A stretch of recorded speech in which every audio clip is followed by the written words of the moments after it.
Hosting provided by PCRWebSolutions.com and sponsored by PCR Tech. This week featuring great new Windows 7 PCs without the bloatware, designed with you in mind. Visit PCRewind.com and click Store for more information.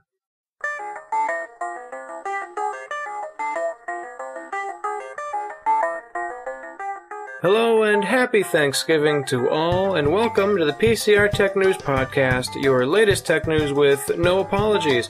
This is episode 34, aired on November 25th, 2009. I'm your host, Troy King. PCR Tech News. Experience is something you don't get until just after you need it.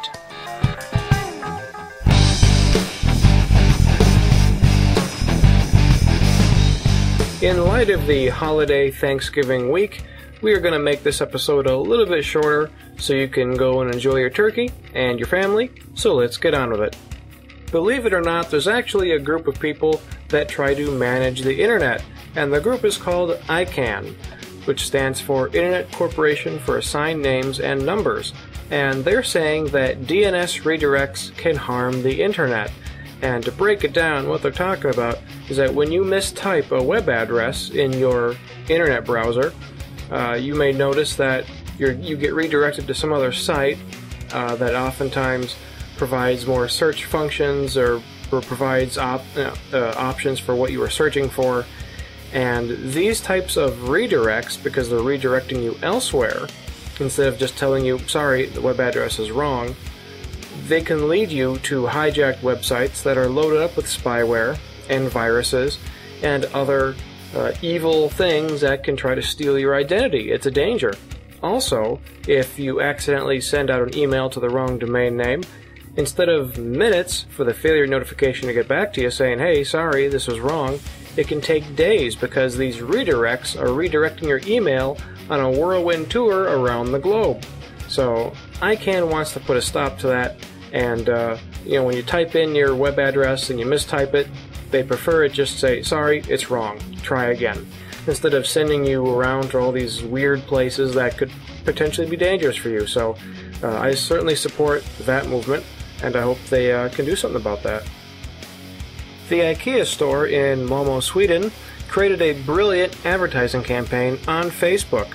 The store manager created an account, and he posted pictures of their product under his profile, and they said the first person to tag a particular product with their name won that item, and they received it for free. And how the tagging process works is that when you have a picture of a number of people and you tag it, you click on your face and tag it as this is me, you attach your name to it, and then it gets posted in your news feed that, hey, so-and-so tagged a picture of themselves, here it is. Now, you have people who want free stuff, they start tagging various items, it gets posted to their news feed, their friends see that, they see that, hey, I want free stuff too. So then they start tagging things, and it goes out to their friends. So we have this whole pyramid thing of people tagging photos, it goes out to their networks see it, they start tagging, it goes out to their networks. It's a huge, it really is a brilliant advertising campaign, so well done, folks, well done. I want to take a moment to blast ATI, the graphics card manufacturer. I thought when AMD took over ATI that they would step it up and just streamline the whole process. Well, that has not been the case.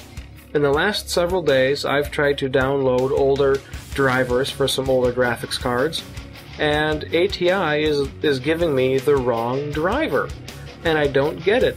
I was downloading for a Radeon 8500 series and a 9550 series.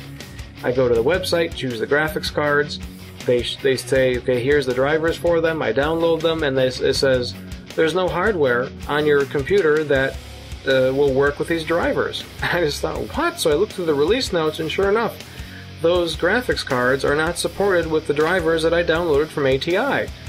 So why is ATI giving me stuff that's not going to work? So then I have to hop on the internet and try to find the legacy drivers elsewhere that might work. And sure enough, I finally get it going, but it's just a huge waste of time. And this isn't the first time ATI's done this. I've dealt with this for a number of years. And I'm telling you now, mark my words, everyone, that the next machine I build, I'm going with NVIDIA. I've been ATI the last several years, giving them a good shot. And by and large, the cards work pretty well, but the driver support is just miserable, miserable, miserable, and there's no excuse whatsoever for this kind of crappy support. So, sorry ATI, NVIDIA is getting my business from now on, and I'm going to see how they do things. And maybe they'll give me the right drivers. And lastly, and then we'll let you get on with your turkey, a man by the name of Sal9000 has married a video game character from the Nintendo DS dating simulation game Love Plus. That's right, I'll say it again. He's married a video game character from a dating simulation game. This gentleman by the name of Sal9000, he had a real wedding with a real priest, a real reception, a real DJ, real guests. This was all real. I've seen the video footage. This was a real wedding. And he married the video game character, let's see if I can pronounce her name properly, Nene Anagasaki.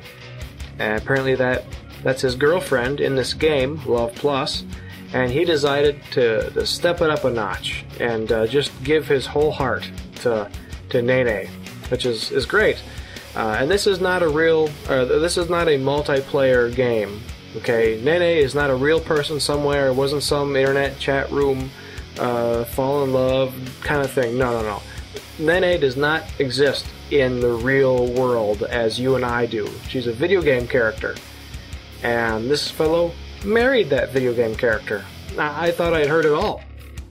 I mean, it's just I don't understand it. This goes to what we're talking about the last couple of weeks, about being nuts and just taking technology way too far and being absolutely absurd about it. And I mean, what are you going to do for your honeymoon?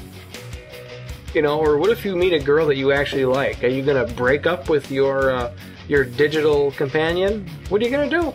Where do you take on your honeymoon? You go on a cruise and bring your little Nintendo DS and play your game in the dorm room?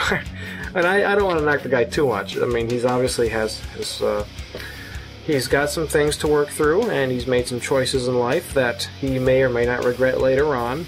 I just am trying to grapple with the humanity, or the lack thereof in this case, and understand what is going on. And I think I'm just going to go ahead and live in a cave for a while, and when we get back on track, come on and knock on the door and let me know what's going on. So, alright, that's all the time we have for this week. If you'd like to follow me on Twitter, you may do so at PCRTech. You can also visit PCRewind.com. Check out the tech blog and the podcast notes. Feel free to leave any comments or questions you have. And if you'd like to contact me, you may do so by email at troy@pcrewind.com. Thanks for listening, everyone. Take care and have a great holiday.